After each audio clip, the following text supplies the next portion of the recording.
Welcome to the Mid-Geek Crisis. This is episode 0, first time recording. This is kind of a first time doing this. We're going to see how this goes, see the formula. But if you're watching this, you're probably one of our friends or family, and we coerce you into clicking on a link and saying, hey, give us a watch. So you might watch about 5 minutes and then turn it off, but that's okay. We're going to talk anyway because we want people to at least have something in the background, right? Yeah, really appreciate the views from any friends or any strangers who come across our looks here, or anyone who's going back in the archives, right? We might have a future in this, and you might be like, oh, how did these guys start? And right. So welcome to the original episode, our origin story. Yeah, I think on the way from work, I was here thinking, like, this is episode 0. Who's going to be watching it? And at the same time, well, what if someone comes back and watches this episode if we continue this? And they look at it and go, wow, that was rough. Yeah, it's gonna be bad. A lot of movement, a lot of touching our mouths, I think, as we figure out what we want to say. Right. So introduction for any people that don't know us. My name is Joe, and my handle is the Afro Man, and I will talk about that at some later point in time. But there is no Afro, and I am not African American, but that is my handle, and it's been my handle since I was in about 6th grade. So oh wow, I didn't realize it goes that far back. It goes pretty far back. It goes back to Prodigy, I think, was the first time I used it as a screen name there. Holy cow, jeez. Yeah. So my partner over here, go for Pedro. I'll be known as Cautious Clay. You can find Cautious Clay out there on the webs. It's been around for a while. I want to say I've been using it for at least 10 years, if not longer. But it is as old as my very first D&D game with my uncle and my mom, which we'll go into that later. But it was the name of a character that my uncle was playing, and I've used it ever since. So we come from 2 different gaming backgrounds. We're similar in age, but not exact. I'm in my late 30s as we record this. And I am in my 40s. Right. But otherwise known as the very late 30s. It's the new 20s, right? It's the new 20s. You hit reset, you go backwards. So once you hit 40, you're back. Quite mid-age, if you will. Right. So we decided to start this because we're both getting older. And at the same time, I think it was supposed to be, well, I guess the original concept for all this was try to build a community, maybe some sort of community of our age range, our group, our interests. Yeah. I feel the community out there, a lot of the communities out there on the web at the moment are not younger, but at the same time, I feel that maybe there's a niche for us. Someone's out there that's in our age range, a parent, has worked maybe in the corporate environment like we have, and doesn't have time to game as much as other people do. Yeah, and also maybe like a wider range, right? Like there's a lot of very specific fandoms out there that are very focused on one particular fandom or one particular system or one particular game. And I think between the two of us, we actually have a very broad range of stuff that we're into from a gaming and nerding and just general perspective, right? We're into everything, right? Here and there between us. Because we've seen it all. Because I'm older than a lot of other nerds. I've been around since the Atari, right? So we've seen a lot of games and a lot of things cross our plate, and the culture change and evolve. So I think that's why I'm here. That's what I want to talk about with Joe, especially since he's a couple of years younger and he's got his own perspective. Yeah, and if you can see, since this is episode 0, hopefully by later episodes, this studio setup is a little cleaner. The dishevelment of I'm gonna lay out a prediction now. I'm gonna say episode 5. We'll see some changes. Okay, we'll see some 5, episode 5. And 5. That's where my money. Hold me to that, people. If you're watching this and you say, "Hey, it didn't change," but. At this point, you can see the differences. There's a stark difference between the way we kind of handle our rooms. There's a white door and a wonderful window in the background of. There's 2 bags of holding, as you can see right there, and the calendar to my kid's school. That's the extent of my bag of holding. Right. Oh my God, yours is actually full of stuff. That's full of stuff. But there it is. So. That's my work bag at the moment. But yeah, so we're the same in many ways. It's in the same room as us. It's just mine is very full, and his is obviously a little empty. This is the tip. What do you have in that bag? Do you even know? Yeah, man. I got well, of course I've got the pins, right? I've got pins and the pins on your bag, sure. Now let's play this game real quick since you brought it up. So let's see. We've got one laptop. Mm-hmm. We've got 2 laptops. Oh my God. We've got, let's see here. We have my Switch. Okay, that I expected. We've got 2 controllers. Just in case. Just in case. We've got random electronics. I've got an Arduino, a trinket here. So this isn't your travel bag though, right? You don't throw this in my work bag. I take this everywhere. I've got my bag of cables. That's astounding to me. My bag of cables. Sure.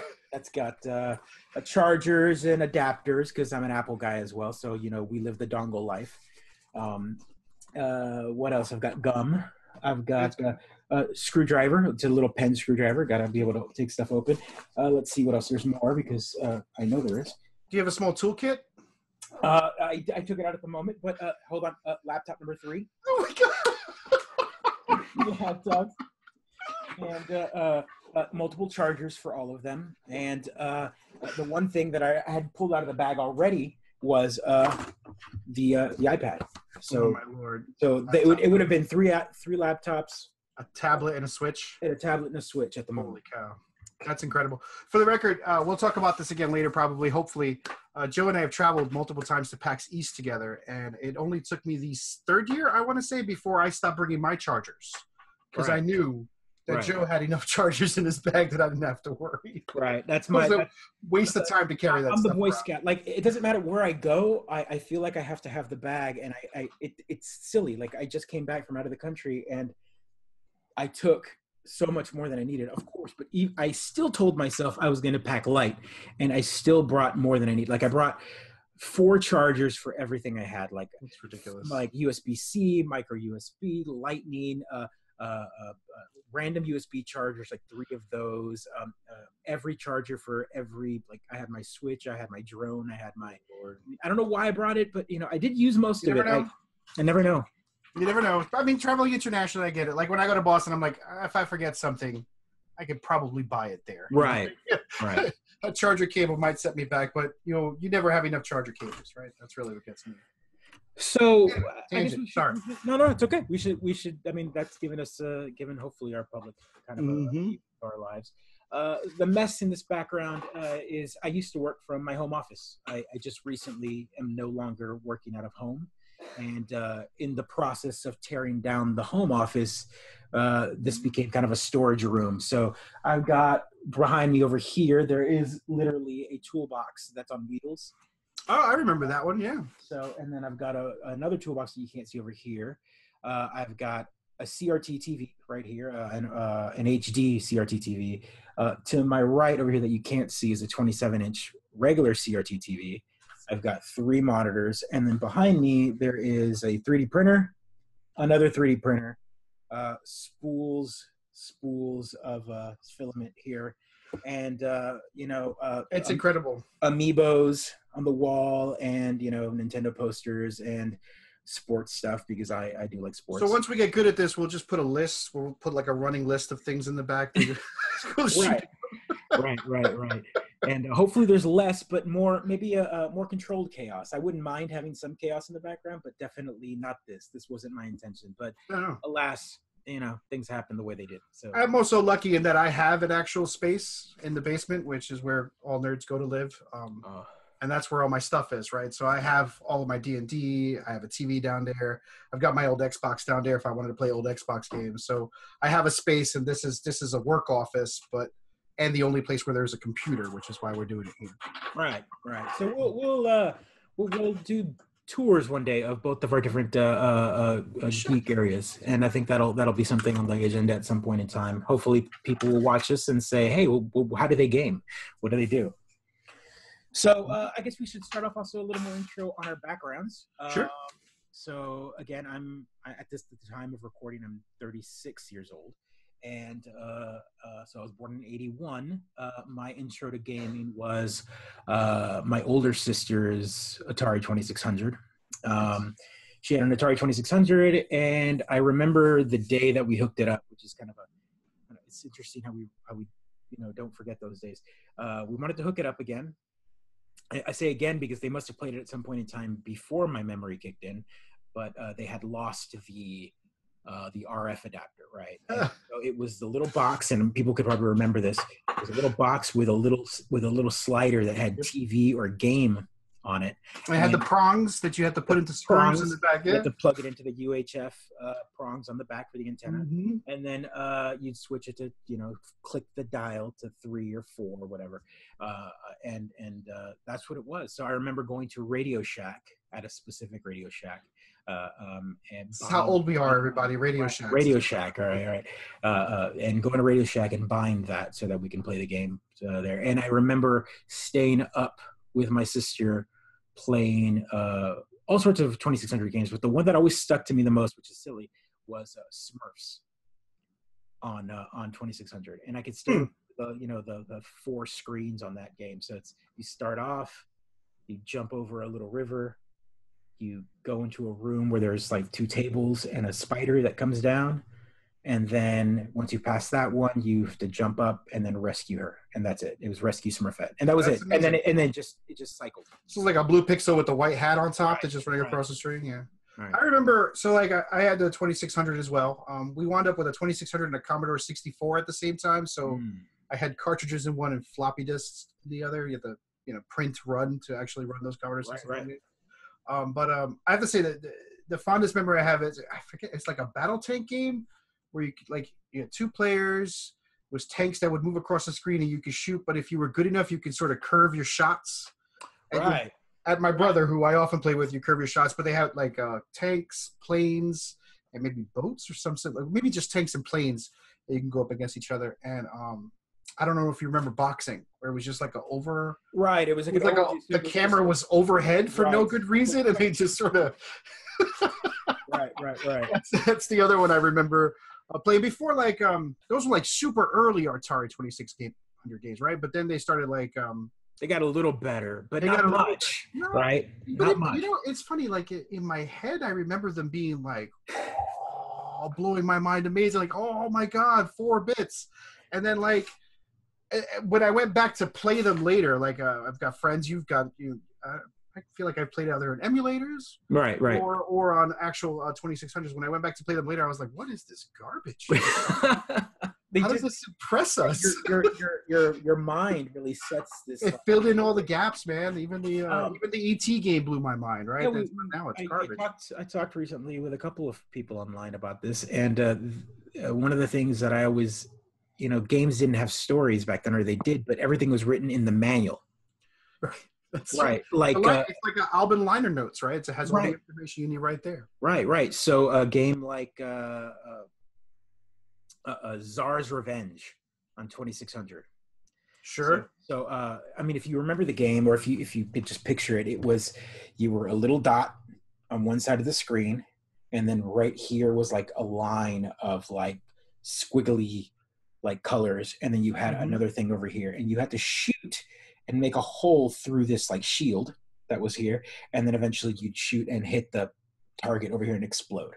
So I mean, it looks simplistic enough, but then they'd shoot back, and you're like dodging and trying to like make a hole through the shield, and the shield kept refreshing. Anywho, it looks silly. You don't know much of the story, but it had a comic book in the manual, and the manual was all about like a space fly and like this, like it's you're just like the shield, like it told you this way deeper story than what this like pixel art would tell you. But in your head, you filled in all those gaps. You filled in all those gaps. So I guess the point of all this is you read that, and so in your head, the graphics were way more intense because you had the story to go along with it. Hey, box art was so important back in the day, right? Yeah, no, that's fair. That's what made us stop and actually pick it up and buy it. So what was, other than video gaming, tabletop was yours? Oh, yeah, tabletop was mine. So so not only was there video, that was my first video game system, I would say. I don't even remember how old I was, maybe like 7 or 8, I want to say. But even before that, my mom, who was very young at the time when she had me, I'm one of those teenagers, right? My mom was 17 when she had me. But she was she was a full-fledged nerd. She was into Dungeons and Dragons. She was into comic books. So I actually cut my teeth on nerding stuff on comic books and Dungeons and Dragons, right? So she taught me, I knew how to spell Constitution before I was in first grade. That kind of like nerdy behavior where you have to create your own character sheets and write it all down. I knew how to make these old characters, and my mom would run campaigns for my brother and I and use it as an educational tool. And same thing with comic books. We learned how to read on comic books because they were so cheap. They were like 10 cents, 12 cents. She'd take us to the magazine store and we'd buy them. On the other side, my dad was a big war gamer. So he was an old school grognard, right? Those like old chit games. And hopefully there's somebody who's watching this that remembers like Squad Leader or even a little further down, maybe in the late 80s, we had Axis and Allies was the big game that would hit the table for my dad, where you'd set it up. It'd take 40 minutes to set up the game, an hour to explain it. Everybody's already 3 beers deep and yelling. And then you'd actually start and play, and you'd conquer each other, and you'd make treaties. And my dad was a big fan of making treaties with his sons and then immediately backstabbing us the next turn and then losing because he had 2 sons and we both kick his butt, right? So he really didn't know how to manage an audiences. But so I wound up with both worlds, right? And then I moved into miniature wargaming, which is of course the crack cocaine of the nerding world, where you wind up buying way too many miniatures, piles and piles to paint. I hit Games Workshop hard, right? And that's like terrible addiction. Those store, and they've got storefronts now, and I just walked into one. I in my head, I was looking for a close board game shop, and for some reason or another, one and two didn't click. And I looked, and it said, tabletop store, and it said Games Workshop was the name of the store. And I was like, oh, it can't possibly be Games Workshop. Obviously, it was. I don't know why I didn't put two together, but I walked in. I'm like, oh, let's see what they got. And I walked in. I'm like, oh my god, it's all Warhammer. Oh my god, it's a Game Workshop store. It's Games Workshop store. Bamboozled again.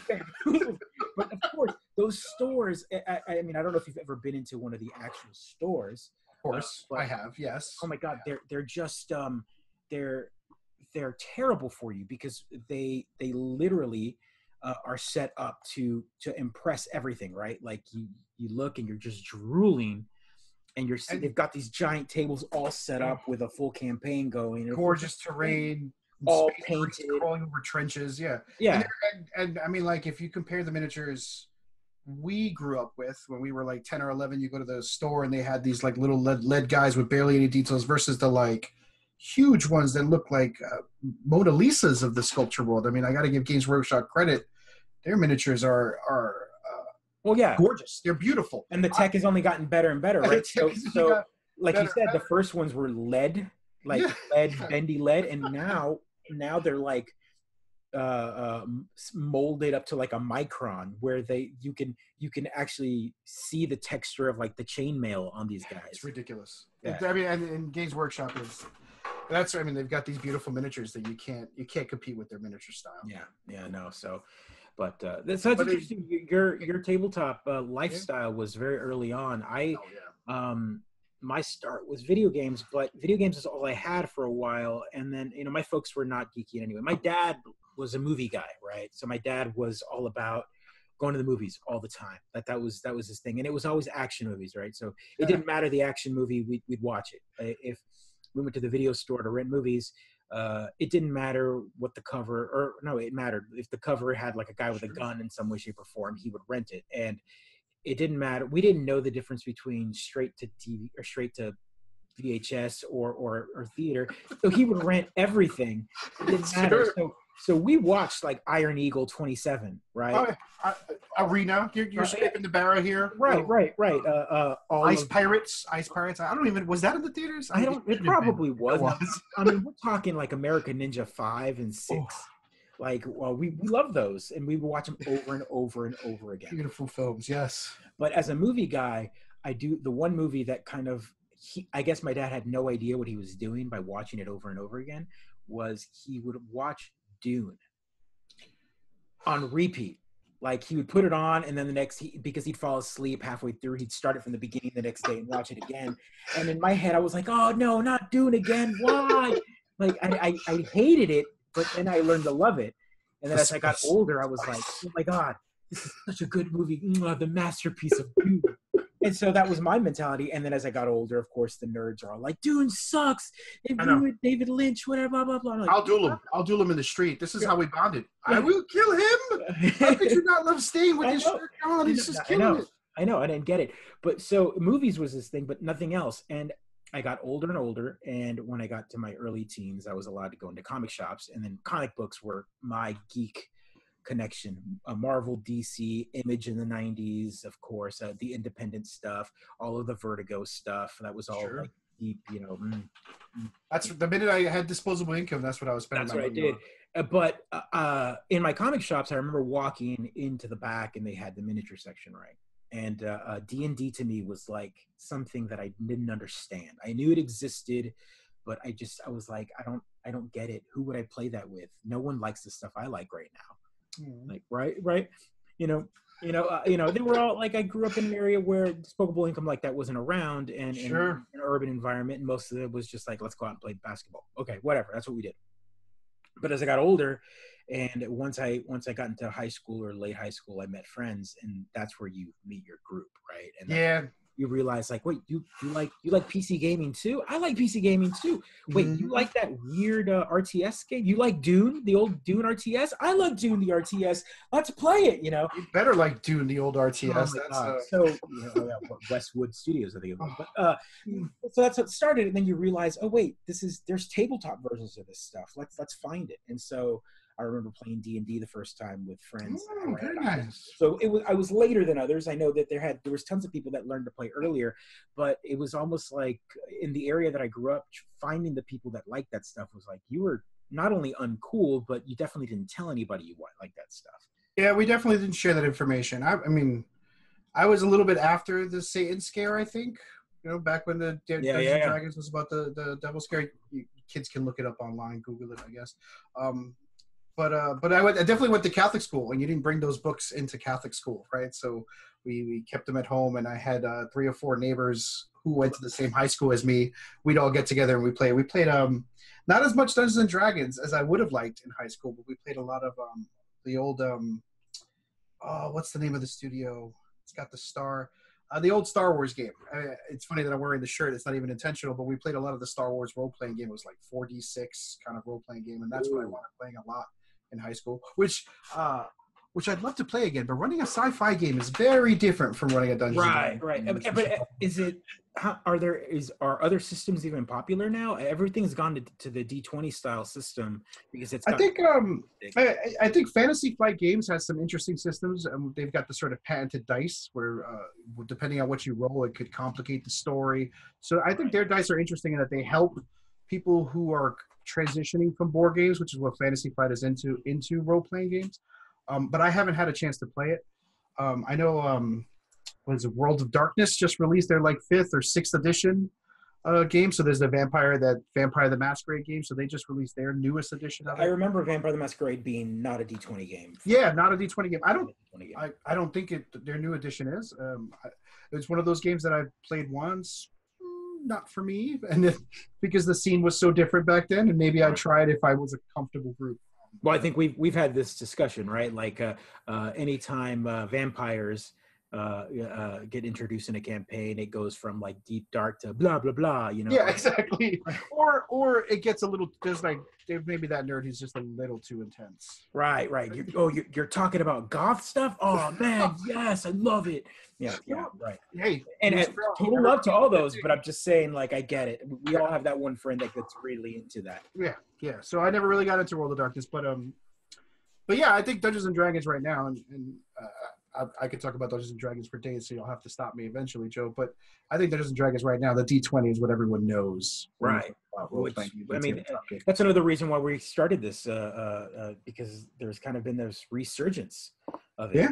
I've never seen it as popular as it has been now. Like it's all the cool kids are talking about it. They're on late night television. It's on late night television. We've got people like Stephen Colbert sitting there for 20 minutes talking with a hunk man and a massive crush. Uh, Joe uh, Manganiello. Manganiello would be the right word. Sorry, I don't know. we'll Sorry if correct I'm butcher that name, but that man is just sexy incarnate and married to a gorgeous woman, and is not a chubby or fat or ugly looking dude, and he's sitting there playing D&D. Let's talk about where he games. You've seen his games, right? That game room that is the sexy spot right there. His game room. He's got trophies up on the walls. Special door. I don't. Yeah, he's got Living the dream. He gets celebrities and writers from Hollywood to come in to play games every Friday night. I'm like, are you kidding me? Like, this guy, you can't, like, this guy won like the lottery, like the karma lottery, right? He gets to be sexy, gets to have a beautiful wife, gets to probably drive a beautiful car, live in Hollywood, be an actor, and still be geeky as you want. Like, you would think that would be the trade-off, right? Like, you get to have all of this, but you can no longer be geeky. I think that was the way it was before, but now people are embracing their geekiness, and it's totally a way you can. You could do your thing now. Everyone's allowed to do their thing, and there's less judgment. There's fights, lots of fights online. Always fights online. But as long as everyone's cool, you can totally do your thing now, which is awesome. Used to be, how you say, it used to be you play Dungeons and Dragons with people you knew play Dungeons and Dragons, and you didn't evangelize. Even I find myself evangelizing. I meet new neighbors who move into my neighborhood, and I'm like, hey, what do you do? Have you read the good book? Exactly. You walk up to your neighbors with the DM manual and the handbook and whatever. Would you like to be a fighter or a wizard? I totally evangelize. It's true. It's true. Have you made peace with Tiamat today? Yeah, that's good. Actually, that's good. I should use that. So, other than the tabletop and all of that, one of the big reasons we're doing this as well is, we're fathers. We're both fathers, and we both became fathers. Kind of. I was a father before Pedro over here, but and we'll talk about my kids and their circumstances later. But we both have a kid, kind of at similar age, and I have two, and he has one, two boys, one girl. And as fathers and as geeks, and as people with jobs and people that don't have enough time to play games all the time, and friends and family commitments, it's hard to sit down and play. But one of the things is they've become kind of our playmates, right? So we try to raise them right, as people like to say online, but they could like whatever they like, and but at the same time, we definitely do influence them a bit, right? Because my daughter it's nerdcore, right? It's kind of like my dad raised me to be a Yankees fan, right? I was snuck into games. I was born in the Bronx. I had to be a Yankees fan. Please, no hate mail, please. And again, we're a product of our upbringing, right? Our upbringing, right? So we refer to it as nerdcore, right? There's like a list of movies we have to make our kids sit through, even though they might not be as into it. We're allowed to get a little mad when they like Jar Jar Binks instead of liking Han Solo, right? Like these little things that we're trying to don't do this to me. Don't do this. But they do. They do. Because they know. They know. And raising our kids in a way that leads them down the right path, right? And I think we'll be sharing a little bit of that on this podcast or this video cast, whatever we call this, our show for now. And my boys, I've got an 8-year-old and a 4-year-old, soon to be 5, and one 5-year-old. Mine are both boys, and for security reasons and all that, I'm going to use their first names, but there will be names that'll be used for them, just because, again, we're online and they're kids and they don't have way to consent for all this stuff. So we're going to talk about that as well, maybe later on, about other subjects like them getting online and playing, because But my oldest is called Connell, and my youngest is Oliver. Ollie is what we call him. And I'll just start off with their little origin as well, because you can tell that they're geeks, because my oldest is called Connell, and it's Connell, and it's pronounced Connell, but it is Connell. And if anyone out there just went, oh, I know what that is, but they probably didn't, or if they did, whatever. He is named after this guy. Got it right there in the back. He's named after this guy right here. I keep this one in. Did you pull it off your storefront on the corner there? I did. He's named after Superboy from the 90s version. the That's clone, amazing. and his Kryptonian given name, which was, he wasn't born in Krypton, so he has one, but they were giving him one, and he goes by Connell, Konell. So wait, you know what? We'll talk about this later. I didn't realize that Superboy was different from Superman. This is my knowledge of DC Comics showing. Right. We can talk about that later. This version, so DC Comics has been around since the 30s, and there's multiple versions of the characters depending on what timeline and whatever. This particular version in a TLDR version is he's in a t-shirt and jeans, but in the 90s, 92, when the whole death of Superman. Oh, look. Oh, right there. Death of Superman. Death of Superman, mint condition, baby. Yeah, it's just sitting on my desk. I don't know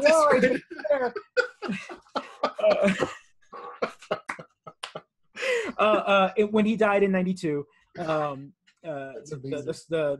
epic storyline was they brought 4 Supermen, the reign of Superman. I gotcha. I think I vaguely remember there being 4 Supermen. Right. And this particular one, he happened to have been a clone of, from DNA, but he was, again, long story short, I'm trying to make it short. He can't stop. I can't stop.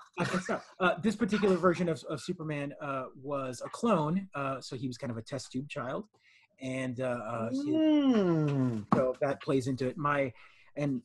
Okay. Now I get it. Yes. So Connell, my oldest, was born early. He was born at 25 weeks, and so he was in the NICU for 135 days. Connected to tubes and wires. Sure. And so the name fit. So his name, I picked the name when he was born, the day he was born, knowing that might be the outcome. We didn't even know he was going to make it, but it fits him, and it fits him so well. So you'll get to know my oldest, through stories and whatnot. My youngest, Oliver, that's pretty common now. I think everyone knows Arrow at this point, but his first name is Oliver for the Green Arrow, and so I've got Superboy and Oliver, and his middle name is Oliver Quinn, not Queen, just because I wanted the Q, but I didn't want to name him Queen, just because I didn't want the full name, so we gave him Quinn as Harley Quinn. That's fair. Very nice. So my daughter, I'm going to be calling her R until she consents to her full name or any part of her name being pisted. I sadly I don't have the super nerd origin story, but her name, I'll talk about her as R, and she's a total goon. Well, I'm jealous of her upbringing because you've got that awesome geek grotto, or I don't support the man cave term. No. It's a nerd grotto because it's where I retreat. It's where I go to meditate on my own. And you get to pull out all the miniatures, and she gets to play with them and all of that. And I'm gonna put up a picture on the web next time. But I've got an entire city built downstairs with some Dwarven Forge, and she has set up for my D&D game, which we'll talk about probably next or soonish. And she totally gets to play with it, and she loves it. And I'm running a D&D light game. I don't know if you've ever heard of it. We need to talk about it. Amazing Tales for her. I should bring up the author's name. I'll add it afterwards. Okay, yeah. But it's actually neat. You get to draw things. You draw your character out, and she's learning the mechanics of playing Dungeons and Dragons. So maybe I'll put that up for folks to see. Yeah, absolutely. And again, those are our kids, and we'll have lots of stories about them. A lot of the topics that we want to talk about on the show as well will be, it might bore some people, but I'm sure someone out there that's listening that has kids, and I wouldn't call it advice, because by no way, shape, or form am I some sort of authority on how to raise geek kids. By all means, every day it's a struggle with our winging it every single day. Winging it every day, but topics along the lines of gaming online. For example, my 8-year-old. My 8-year-old is a second grader now, and what do second graders talk about right now? Well, they all talk about Fortnite. They all want to play Fortnite, right? But they're in second grade. You can't give them an online microphone and throw them out to the wild animals that is the internet. And but that's what they are. Want to trade? Oh, man. Right, let's here you go, we'll just do an exchange kid program. But he comes back or he watches me play it, and he's like, "Oh, Daddy, that's the hype." And I'm like, "What are you talking about?" Yeah, and he starts doing the dance, and I'm like, "Are you kidding me? You know the names of the dances?" He's like, yeah, he knows all the names of the dance, but he doesn't play it, at least not often. and that YouTube videos, right? It's the YouTube. right. So, and that's another topic, YouTube. I had to cut my kid off of YouTube. I can't, he's not allowed to watch it. And that's just because even though he's got YouTube for kids, some of the kid shows on there are exploitative in a good way. Like they try to be for kids, like and I'm not going to put any names on it, but there's one particular one that he opens up toys, right? But he's been on the internet for long enough that he gets free toys sent by these companies. So his kids have all of these brand new toys, and they're opening them up on camera, and they're like doing all this, and that's awesome, right? I mean, the guy made it big enough on YouTube that he's got all these toys and he's getting sent. But because he's big enough, these kids are totally privileged now. They have all these toys. So then my kids go, Daddy, I want that. And I'm like, no, you can't have that. Oh, but so-and-so's got that. And I'm like, no, you can't have that. Like, you're not buying that just because. When you start saying that, do you sometimes hear your own father's voice? My God, right? But at the same time, they mention it, and then I look it up, and I'm like, oh man, that is really cool. But no, I'm not going to buy it. No. So, I had a similar experience where I cut her off of YouTube, just because she got really into those like Kinder Egg ones where they sort of open and it's like a surprise, and they open and surprise.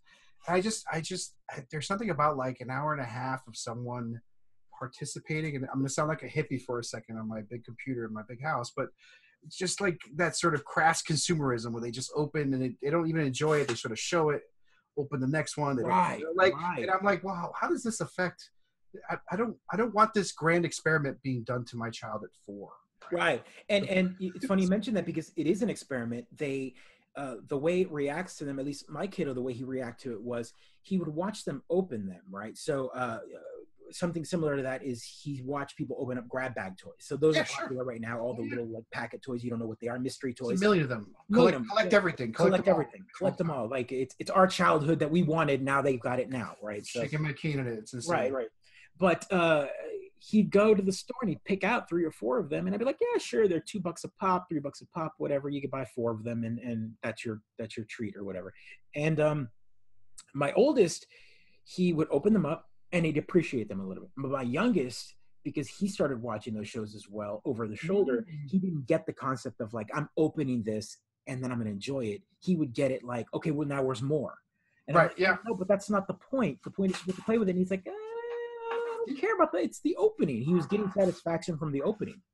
It's like, how you say, you played Magic, right? It's like Magic the Gathering. You get that sort of like that new pack feeling, and then it's gone, and then you got to get a new pack, and you got to that new pack feeling.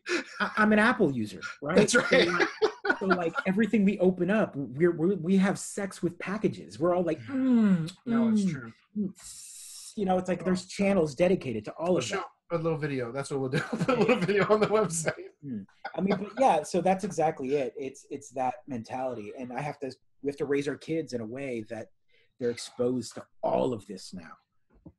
And it's sort of weird because you want to find a balance. You want to expose them to it. You want them to enjoy it. You want to enjoy it with them, right? But you also have to understand that we didn't grow up with the same access they did. No.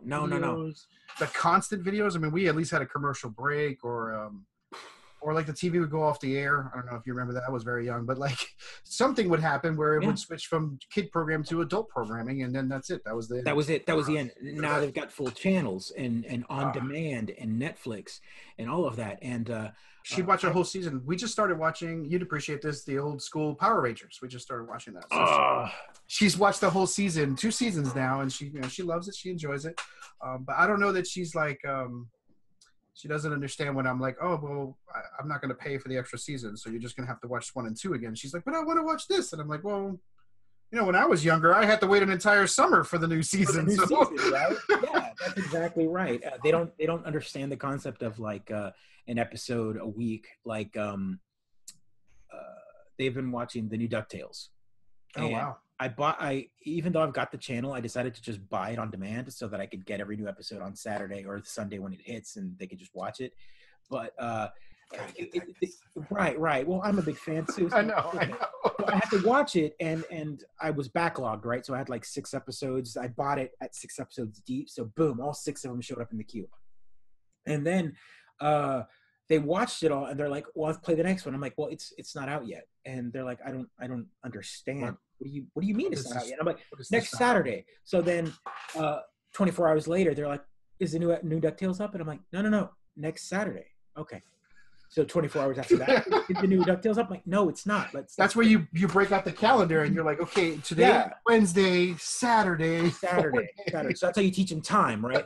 But they never got it, and they still bugged me. So eventually they forgot. After about 4 days of bugging me, they forgot. And then 4 weeks would pass, and then 3 more episodes would show up. And then they'd be like, oh, 3 episodes all in a row. Where's the next one? No, wait, no, all over again. A full cycle all over again. Oh, Lordy. So that's what we want to talk about as well, sort of the raising parents. And there's a few folks out there, I think, who blog about it maybe, and we can talk about that stuff in their conversations, but we'd like to talk about our family and our own experience in trying to raise the kids. Right. And I think that's going to be a big part of this blog, or this podcast or video show. We're hoping. Whatever I call it now, hopefully I still keep calling it then. Can we call it a showcast? Can we coin that right now? We can showcast. It's a showcast. I like that term. So that being said, kids, backgrounds, a little bit of our backgrounds, and we can explore that as we go. We're not going to talk all about it because we could talk here all night. Yeah, no, because I think we've already gone a couple minutes here. I don't know if we should do a break let's say, hey, we're going to take a moment and then we'll be right back. Let's take a moment. I'm going to refill the drink, and we'll get right back. Maybe at this point in the show we would add a sponsor or something, right? Like yes, I too love refreshing H2O drink and drink that. Yes, empty bottle of Vitamina Agua. You're gonna have to blur that out, man. I know, right? They're gonna sue me. Oh no! Right.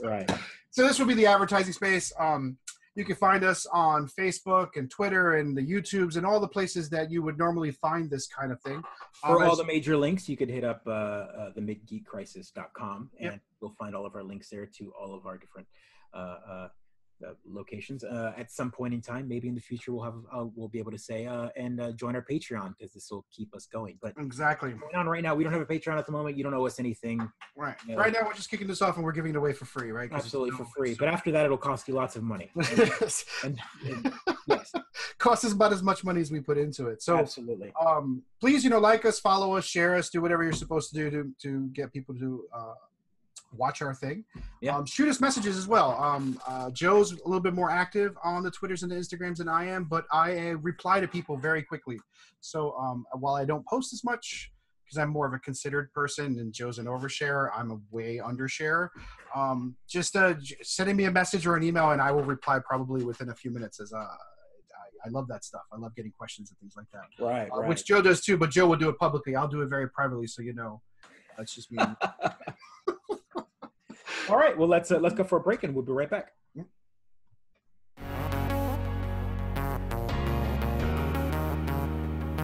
Okay, we're back. Very exciting. Quick break. Looks like Joe grabbed the drink there, which I'm a little jealous of. I'm still drinking water. Very nice. I didn't realize we were doing a post-break drink thing. And, well, I mean, we can make it later on, of course. A little sponsored by Brown Fluids. Brown Fluids, yes. So. Very nice. A little backstory on this particular recording. I literally walked in from work 30 minutes before we started recording, and it is 11 p.m. Central, and it's well past midnight for me. Midnight. And so that's that's a good segue to talk about where we're at. I guess the final piece of this puzzle here is how we met, and I guess I'll start it off that after my son was born in 2010, I was living in Austin, Texas, working for a corporation that is very popular that has some sort of fruit on the label, but not sure who that would be. But based out of some West Coast state, but I worked at a big office in Austin, and while working there, I worked there for 3.5 years. As a matter of fact, I worked there for 10 years total, but we'll talk about that in my future or whatever later. I left there, and my wife got accepted into a PhD program at Syracuse University. Woo! So we packed up everything that we owned, and my brand new son, straight out of the NICU. That's right. And moved up to Syracuse, New York from Texas. Born and raised in Texas.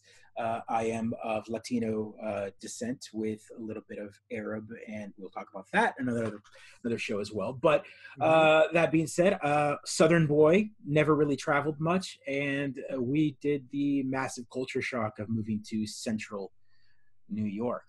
We don't even speak the same language here, right? They absolutely do not. They do not. Soda and not a Coke, and paddles. We'll talk about that on another. This is one of those stories that if you believe in destiny, right? Like, which I'm not a big fan of, but you know, we were destined to meet at some point, right? Because Courtney was actually in my wife's cohort, but y'all delayed because of Connell. Right. So year because of the kid, and you needed a time for Connell to get healthy, for your family to get back on track, and all that good stuff, right? So we were there for a year already before we got there.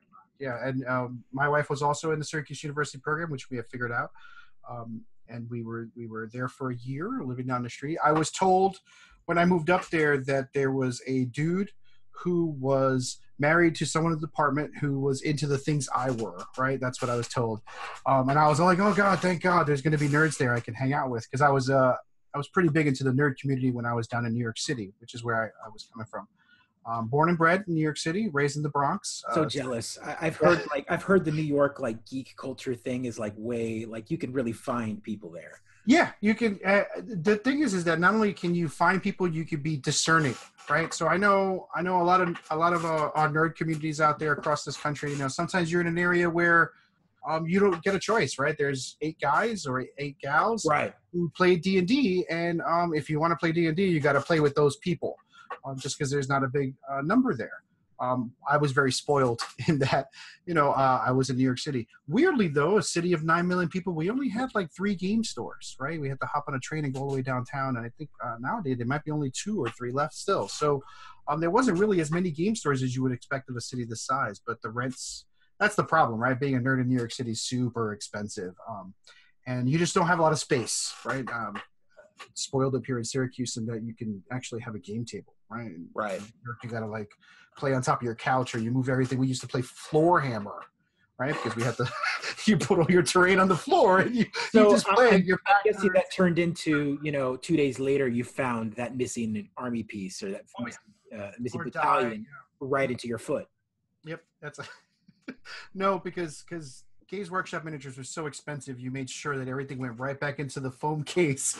You put a special cutout foam case for each individual.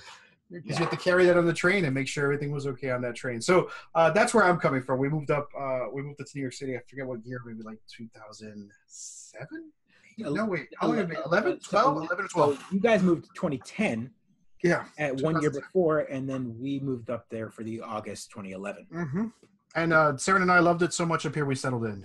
It was a little bit of a culture shock, right? Going from a big New York City base, food especially, right? I know Joe and I sort of commiserated on the lack of good delivery options. A city like Syracuse just really doesn't have as many good delivery options as you hope for. And again, that's still a shock to me, because I was always in the mindset that college towns had good food, but this college town has probably some of the worst. Has food.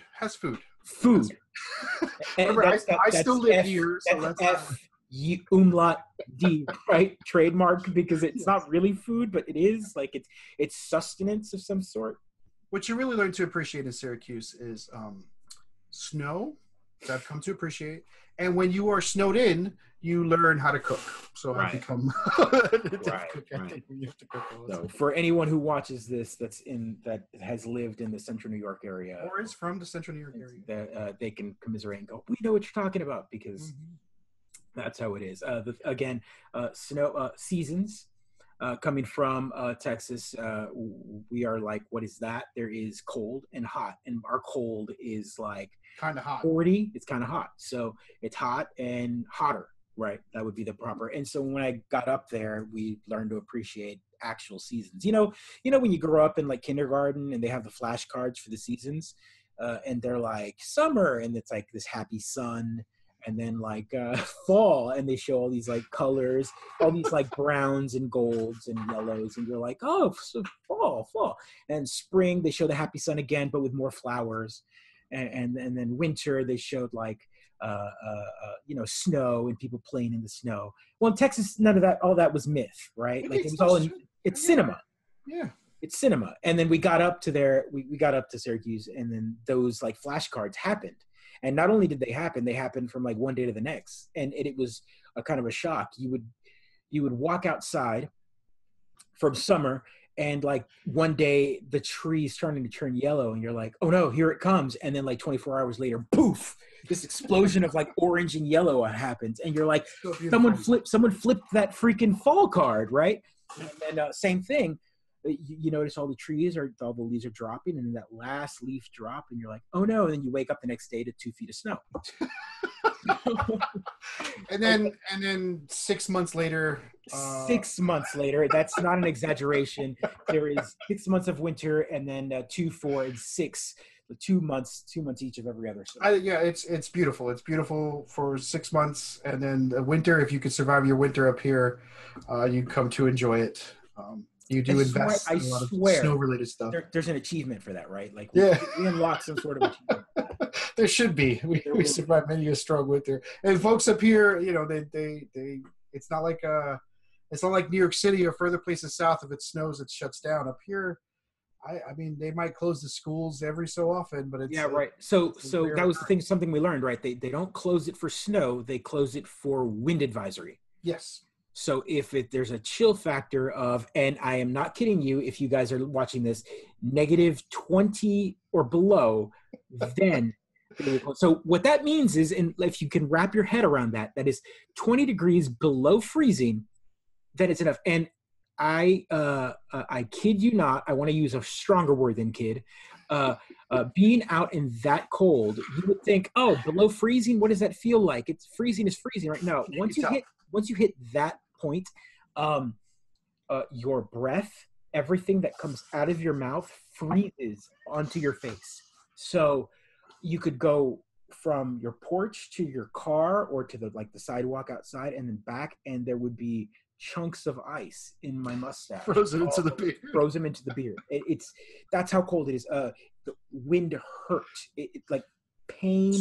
Your skin is searing. It is like freezer burn. So that is just awful. So the story here is that once your wife felt comfortable with her place in the program, they ran away. Joe couldn't hack it here and went to Syracuse, and he had to run as fast as he could back to southern extremes. Right. So I'm now back in Texas, and he's still in New York. So I was up there for 5 years. 5 years, and it was 5 amazing years. I could never say otherwise. Oh, that's awesome. We lived 3 houses away from each other. At one point in time, and it was fantastic. During that time, his little girl R was born, and my second kiddo was born. So we have a child that is a Yankee, which is absolutely like terrible. But that's okay. We love him just the same. We might love him a little less than the other one, but that's okay. It's kind of hilarious because he totally has like the hipster look too. He's got the beautiful hair. He's like the gorgeous Northeastern. And you'll see pictures of my kiddos at some point in time. But my young kid. My youngest kid is like a Model S kid. Like he's got the glowing blondish hair that's like up down to his shoulders and like perfectly tucked, and just the curls. And my other son, my oldest Connell, is like just like straight up wire haired, dark hair. Like it grows like this. Like totally. So the polar opposites on the type of hair, and they're both exactly like that. My youngest is very like, oh, don't touch my hair, and I'm like, it's the water up here. Yeah, right. So something that's what they say about the people too, right? Better go. It's the water for sure. Yeah, but obviously Joe and I kept in touch because we bonded really well. I mean, it was like. He came up finally, we met, and it was like, hey, are you doing this PAX East thing? And he's like, oh my God, I've never done it, but I want to do it. I'm like, well, I'm doing it, so let's do it. So, I mean, like, what is it, like we bought our tickets like 2 months after he moved up here, I think, to go up there. We got up there and we jetted, and that was killed it. It was awesome. When you get to our age, again, it was 5 years. So this was back in 2011. So it was late 20s, early 30s. You still feel that age once you have a kid. When you get to that point where you have the expendable income, because we're both working, and you can actually like go to something like that. As kids, I've got a younger sister that goes to conventions, and she's like scrounging for pennies to pay for that ticket. But once you get old enough and you've got that disposable income to go to a convention like that, you're like, look at this. Like, do it. Do it up. I mean, what you spend on a Hawaii trip, we spend at PAX. Yeah, it's true. It's true. We get the nice room. We get as many friends as we can to go and make sure they get their own rooms. Right. And we have a total blast there. So right. But that's how we connected, and that's how we became friends. Right. And PAX East, we'll mention that a lot just because it happens to be the one place that we can meet up once a year now that we're away. I mean, and we still go. And so, at some point in time, we'll probably do a live recording like this, maybe at PAX. And great. Yeah, awesome. Yeah, absolutely. And Joe can actually set it up because he's going to have 3 laptops in his bag. 3 laptops, 15 chargers. I won't have to have anything. Maybe I'll bring the camera, right? That's right. But absolutely. So another part of this show will also be not just, this show is very unorthodox. Again, episode 0, when you come back to it, it'll be kind of a primer. But our initial layout will be, we want to talk about news as it comes out, what we're interested in, and our kids. So there's three major steps. So the news, the kids, and then what we're doing, what our hobbies. And we'll talk a little bit about I also, for me, sort of the challenges of running things as an adult, the sort of experiences we have running things as an adult as well. Why we pick the games we're into, right? Because it's a golden age. There are board games coming out every week. There are Kickstarters, which again, it blows my mind nowadays that people can get people to give you money for basically an idea. I know, right? Like we're totally in the wrong business. Like, yeah, no, it's amazing to me that the amount of prosperity and amazingness that the nerds are bringing to the forefront. We'll talk a little bit about that stuff, our experience in that stuff, and also things we're interested in here and there. Right? We're kind of older people, so like I play Fortnite, but I don't play the Battle Royale because I get my butt kicked too fast, and I don't enjoy that. But Joe plays the Battle Royale because he enjoys getting his butt kicked, I guess. Right. I don't know. To be completely fair, maybe there'll be a stream up and I might turn it on because I'll just go like, click, it's on, there we go. Watch me get my butt kicked on Fortnite. And that's what happens. Like, no joke. I'm too old, right? Like, I don't have the time or the time. No, I'll just say time is pretty much, I don't have the time to invest the amount of time it takes to be good at Fortnite. And I'll never be as good as the 12-year-olds and the 13-year-olds. I'll never be as good as the 12-year-olds. They spin snipe. I don't know. What is it? Spin 360. No scope. What is it? No scope. 360 no scope. Is that what it is? I don't know. So yeah, they'll do all of that, and then they'll hype dance over your body. They'll do a little dance. As they teabag you. Sure. They just still do that. No joke. Yeah. But we'll talk about a little bit of that, and but yeah, so I guess we could just kind of do a little snippet of that now. The format, we're going to try to keep the shows to an hour. We might be a little less, we might be a little more, right? It's functional programming. Netflix even does it with their TV shows, so we can get away with it too, right? We don't need to be strict. But we'll try to keep it to that sort of hour format, just long enough for hopefully someone's day, right? We don't want to pack your day full of our faces. Right. So we do want to do a little chat here. Maybe we'll talk more in our next session about this stuff. So kind of what are we playing and what are we looking forward to moment, right? Right. So I guess we're not going to go into news too much because since this is episode 0, it's silly. We would talk about that at the beginning of the episode.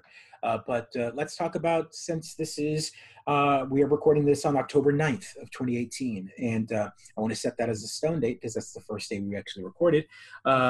What are we playing? What is Pedro playing on October 9th? So right now I'm in a lull. Right now I'm playing Fortnite Save the World. Just having a little bit of fun grinding on that. They have the big cram event right now on Save the World, where you can gain a ton of experience points and gold, which I assume they're setting us up for the Halloween event coming up in a week or two. But the next Division Shield drops. You'll realize that Pedro plays a lot of games 2 years after they've come out and then gets really into it when the community's moved on. So I want to talk about that because you're going to mention Division, which is interesting because it's a game that came out a long time ago, but I almost feel like that game was meant for someone like you. Yeah, it was. It's a game that you don't hear too much about it in the media and any of the gaming media, but the developers are like really still pumping out content for it. Yeah, and it's a meaty game. It's got a lot going on. I played it hardcore for like the first 6 months. Got distracted. Who knows what was going on? Put it down for a little while. Played a bunch of other games, going back and forth. Mainly my multiplayers. The other 40-year-olds and 35-year-old guys I play with moved on to other multiplayer games, so I moved with them. But then they dropped their DLC. They cleaned it up. They got to like patch 1.7, 1.8. And I came back to play with my friend who had gotten back to it. And then, Division 2 was announced, and everyone lost their minds about Division 2 because that looks like it's going to be fun in the same vein as Division 1. So do you feel like Division 1 was their beta in a way? Like they learned a lot? No. Obviously, they learned a lot. And I think they learned a lot in the life of Division 1. Like they started with an idea and a concept, and they right. And that's that. And I say that in the most loving way, only because of course I'm any game that starts with a D, and like I'm going to say Destiny. Destiny 1 was a giant beta for Destiny 2. Well, it's sort of unfair, right? Because Destiny 1 was kind of what they had a vision for, and then once you put it into the hands of the players, it turns out that players didn't really like your stuff. It's kind of like I would never call my first campaign, my D&D campaign, a beta. It was an actual campaign, but what I learned is my players didn't like this, and they like this, so maybe I should learn how to play that more, right? So we wound up playing that more, right? I guess my bitterness of Destiny, and just to kind of touch on that, is a game like Division. The developers said the gamers aren't liking this, so we're going to go ahead and patch it out or add new content to it. Destiny really got you for that $60 up front, and then they got you for all of these expansions, and then they got the game to where people were playing it right at the end, and then they announced Taken King was very good. Taken King was very good, and then they announced Destiny 2. And then so in my head, I was like, oh, Destiny 2 is going to come out. They're going to do a sequel, but they're probably going to allow you to bring all your stuff over, right? Your hero, everything you worked for. No, they didn't. They threw it out the window. They were like, everything you did for those many hours that you like, just throw it out the window, start over now.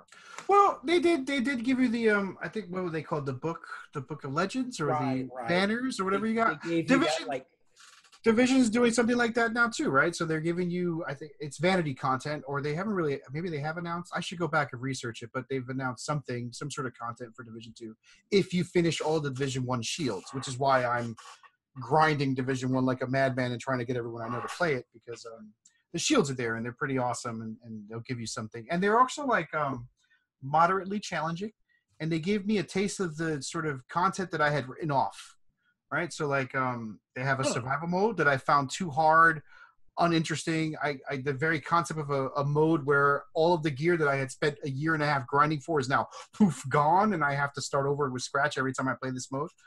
They put a shield out, and now I love survival mode because it's kind of the purest way to play. You start with nothing, everyone's on the same level, and you go nuts in there. So so Division's what I'm rocking right now. What are you playing, Joe? So, as people will notice on this video cast, we're gonna call it that, right? Video cast. I jump around a lot, and that's only because showcast, sir. Showcast. Showcast. Okay, showcast. I jump around a lot, kind of like my hobbies. I'm constantly in a state of ADHD and jumping from one thing to another because my brain is like that. Hopefully, we will keep things going here and continue. But I've picked up Spider-Man. I think everyone that has a PS4 of any type is playing Spider-Man. I will say this for Spider-Man, It's a fantastic looking game. It's a fantastic story from what I'm getting it, but I haven't gotten to that point where I want to keep playing it. I know we're gonna be like, yes, yes. What are you talking about? It's fantastic. I play it, and then like I beat the like tutorial first mission, and then at that point it became that's where the open world concept kind of opened up. They're like, kind of like Assassin's Creed, where you got to go and find all the towers, and that unlocks the map. I think that concept was just introduced. You fix these radar towers, and then it unlocks like crime, and then you can continue being Spider-Man. And I'm just laughing at the sort of like shenanigans that video game developers have to sort of hide the mechanic in the story. Like crime is always happening, but somehow when you unlock it, now you can solve that crime. Yes, he gets it texted to him. There's like a feed he has on a phone. Yeah, of course he does. He can now like communicate into. He can now tap into like the police band. Makes sense. And at that point, now he gets into his communicator, and so this world of Spider-Man is very different. It's he's got buddies and like the cops, and he's got a female detective that's the chief or whatever, and kind of his handler / like Spider-Man, help me out here kind of thing. Sure. So it's very different from the comics and all that. We can talk about that another day. But Spider-Man is one game that I'm playing. I'm playing Fortnite. I play with a group of kids that are 12 years younger than me, at least. We'll talk about that. So you climb up on their back and ride them to victory? Absolutely. No joke. Like, I hop on and they're like, hey, Dad. They call me Dad all the time. I hop on and they know I get shot pretty quickly. But we've got one guy who's he just dumped, like, his entire life is go to work and play video games. And he just dumps so much time into these games, and he's good at pretty much everything he touches. He reminds me a lot of me when I was younger, only he's probably better than I was. And so, he plays Fortnite, and he's excellent. And so he's got like he gets a victory royale all the time and all that. Wow. Videos, and I'm like, I chat. I'm like, oh, that's fantastic, awesome. But I mean, he does it like 3 or 4 times a night. He gets a victory royale. I get one a month, and I'm like, oh my god, woo! I'm like, I'll throw the hearts down. I'm like, I'm done. I beat the game.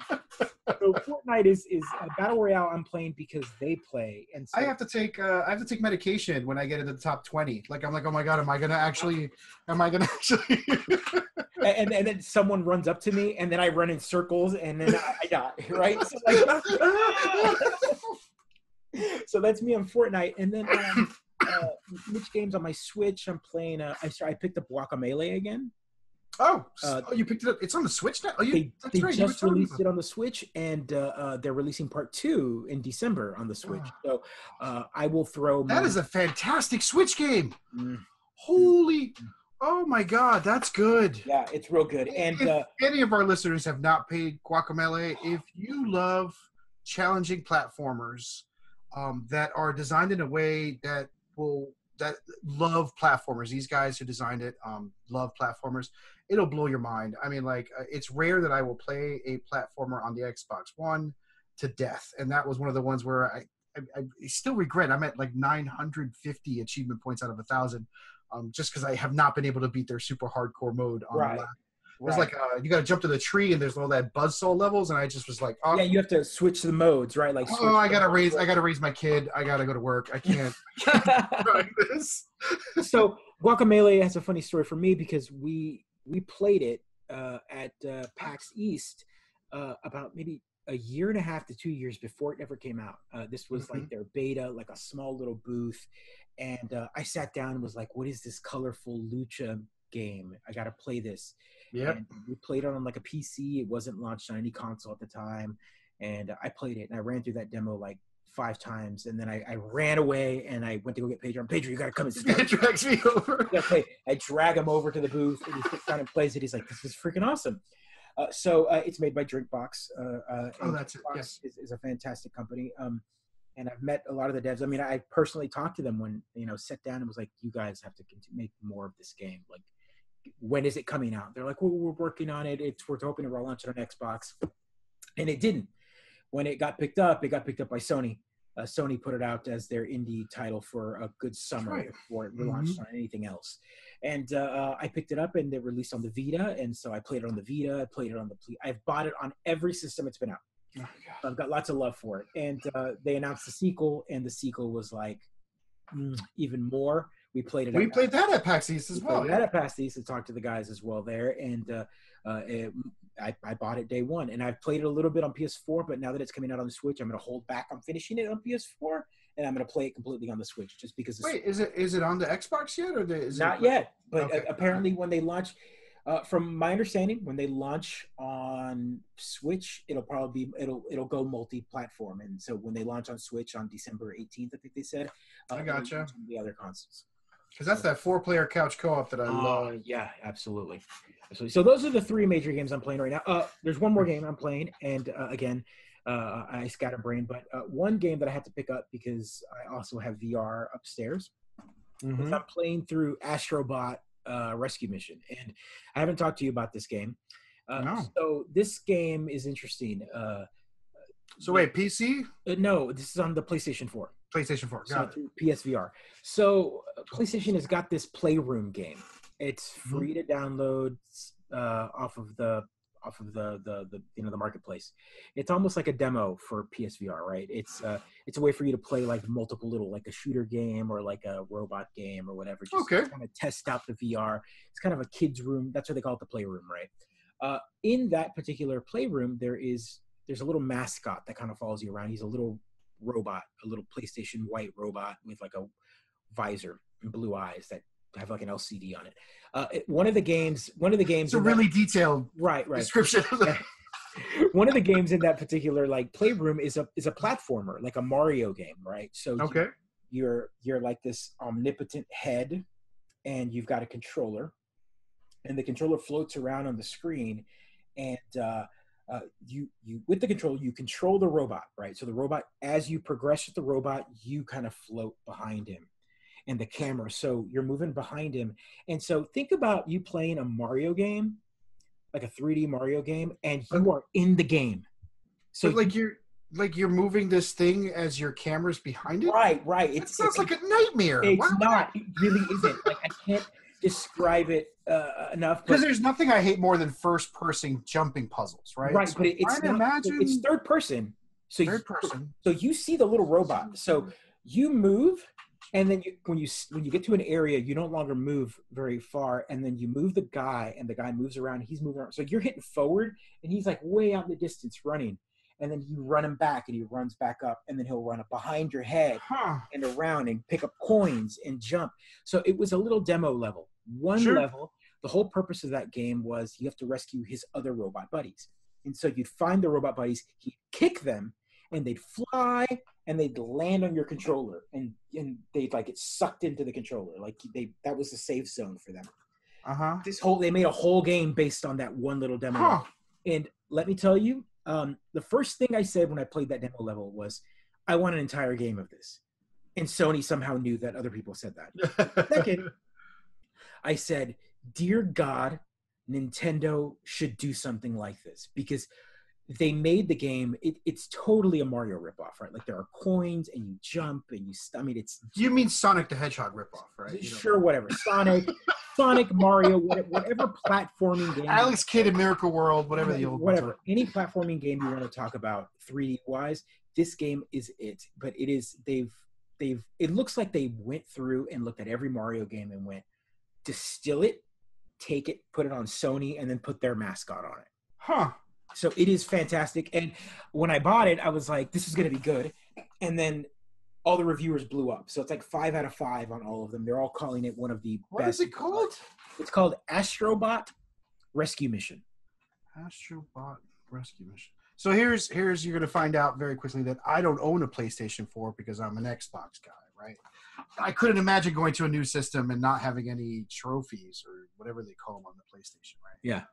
So, like, I always miss out on these things, and Joe has to catch me up. But I can watch videos and live vicariously. Yeah, so pull up some videos, and if you're watching this, and, you pull up some videos on that game. And I'm sure by now, if this is many years later, it's probably like a $20 game. But it is definitely the defining – they finally got it. Like, So apparently they released today. They Finally announced got a virtual reality platformer. That is fascinating. that's fantastic. Like I can't emphasize enough. The game at some points there's parts of the game where you think you're not in the game, right? So it looks like you're just a camera, but then you get to a point in the game where they give you a whole new mechanic where they show you like a barrel in the air floating, and they tell you hit it with your head. So you're like, what? And so you literally move your face up to it and go, and then it makes something spin and it activates something in the game. And so the little guy turns to you and goes, "Yay!" and then runs off. I'm like, what? So yeah, that's what All I'm. right. I mean, like, if I saw the game at PAX, I'd be like, I better get Joe, because this looks like something Joe might enjoy. Right. Exactly, good stuff. You know me. I mean, when it comes to virtual reality, I love I love the sort of asymmetric games where one guy's got on the visor and everyone else in the room is sort of participating in some way. The bomb game that we played at PAX. Yeah. It's fantastic.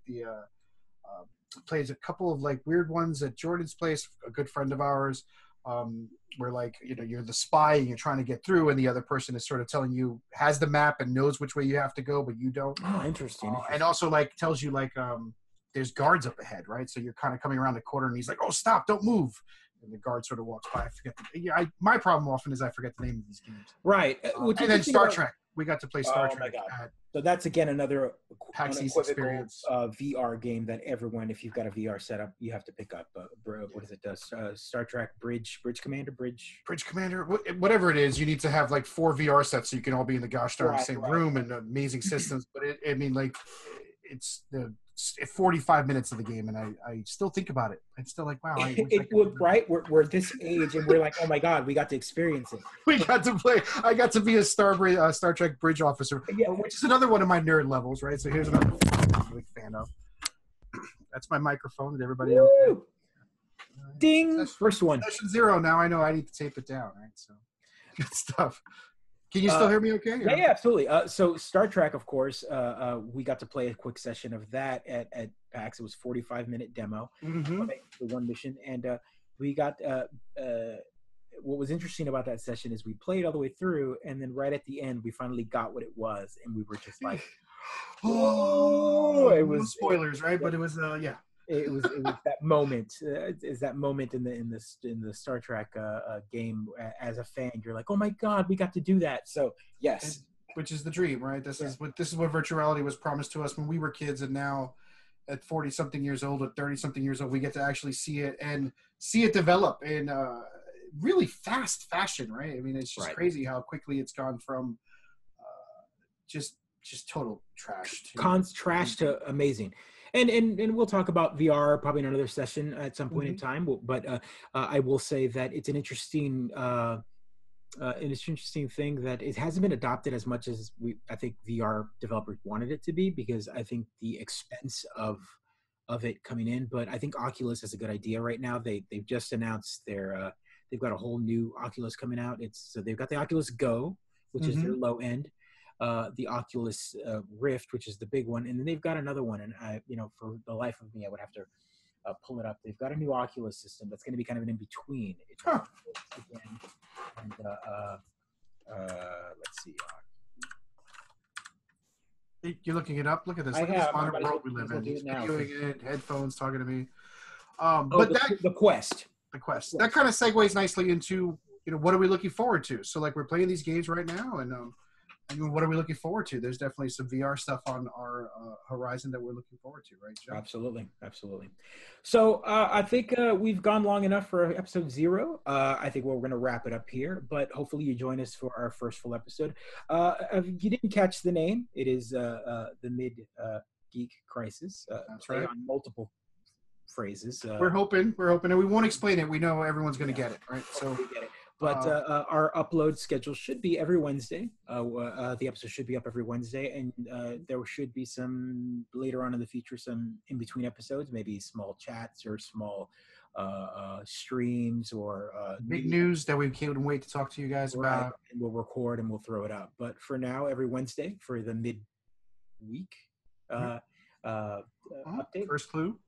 First clue. And as we get older, we'll get more curmudgeon-y, and we'll talk about our kids growing up and our hobbies and kids getting off our lawn. Yeah, and we're on the Facebook, so if you want to chat with us, you can talk to us on Facebook, Instagram. We'll probably start creating content and putting content up there. Right. Oh, and, so like us, subscribe, do what you got to do to keep this going, and we'll go from there. And if you like this content, please comment below on, this is going to be up on YouTube, and I'll throw it up on Facebook as well. But feel free to comment, say, tell us what you want to hear. Tell us what you want to talk about. Say, hey, you want to hear more about that one story that you didn't talk more about.